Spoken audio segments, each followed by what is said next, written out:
কেউ যদি জুলুম করে তার ভাইয়ের 1 বিঘত পরিমাণ জমিন খায়, 1 বিঘত চিনেন তো?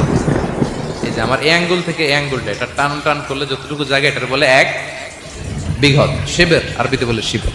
হ্যাঁ, মান যালামা কিদা শিবের। বিষ্ণু বলেন এই 1 শিবের 1 বিঘত জমি যদি কেউ অন্যায়ভাবে জুলুম করে তার ভাইয়ের কাছ থেকে খায়, কিয়ামতের দিন তুবিকা আলাইহি সাবউ আরাদিন, এই 7 জমিনকে আল্লাহ তাআলা তার ঘাড়ে চাপাবে। খায়, অন্যের জমি খাওয়ার এত শখ ছিল, এবার 7 জমিন ঘাড়ে কর।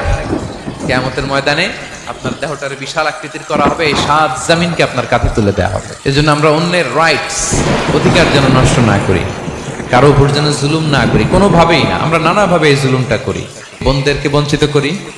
হ্যাঁ, নিজের ভাই আরেক ভাইকে, আপন ভাই ভাইকে বঞ্চিত করে, জুলুম করে। এরকম দৃশ্যপট আমাদের সমাজে আছে না নাই বলেন তো? কিয়ামতের দিন আল্লাহর সুপ্রিম কোর্টের কাঠগড়ায় হিসেব দিতে হবে।